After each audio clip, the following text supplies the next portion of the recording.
pisong halaga ng umano'y smuggled na karne ng baboy, baka, ibon, pati palaka ang nasabat sa mga cold storage facility sa Marilao, Bulacan. Delikado yan lalo't baka ang mga karne merong bird flu. Nasa frontline ng balitang yan, si Elaine Fulgencio.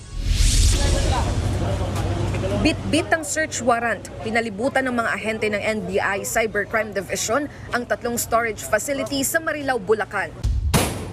Gumamit pa sila ng battering ram para subukang buksan ang gate ng facility.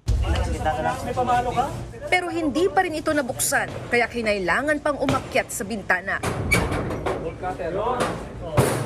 Dito na nakapasok ang NBI sa opisina ng cold storage facility.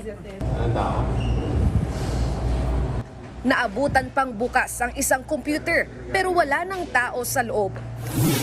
Dito na diskubre ang mga nakaimbak umanong smuggled frozen products. Kabilang sa mga nasabat ang karne ng baboy, pato, pigeon, lamb at baka. Maging ang mga isda gaya ng pampano, salmon, pati na rin ang mga hipon at pusit. Mayroon ding exotic gaya ng bullfrog. Nakita rin ang mga kahon na naglalaman ng mga bawang at sibuyas. Nangangamoy at sira ng mga ito nang makita sa labas ng cold storage facility. Nagtungo si NBI Director Jaime Santiago at mga miyembro ng National Meat Inspection para inspeksyonin ang ni-raid na cold storage facility.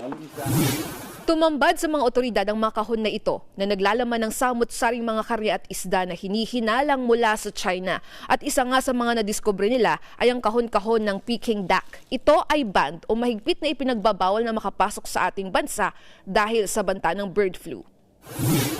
Aabot sa 200 million pesos ang halaga ng mga nasabat. Sa investigasyon ng NBI, ibinebenta ang mga ipinuslit na frozen products online. Pero mailap umano sila kung makipagtransaksyon. Hindi public itong kanilang transaksyon. Yung mga inaalaw lang nila na sumama doon sa kanilang secret channel, doon nangyayari ang transaksyon. So nung na-intercept namin, verify namin. Napag-alaman din ng otoridad na 2021 pa nag-ooperate ang pasilidad, hindi para sa pag-iimbak ng frozen products gaya ng karne at mga isda. Ang kanilang lisensya ay gagawa lamang ng yelo. Gagawa ng yelo at ibebenta, i-retail yung yelo. They are not licensed to have these products in their storage. Delikado rin daw ito sa kalusugan ng sino mang kakain, lalo't hindi ito na inspeksyon ng mga otoridad. Pwede po may sakit na dala. So particularly yung sa mga poultry products, yung bird flu na tinatawag. So zoonotic disease siya, tatamaan at tatamaan, pwede tamaan yung tao. Malaki rin daw ang nababawas sa kaban ng bayan dahil sa mga ipinupuslit na illegal na frozen products sa bansa.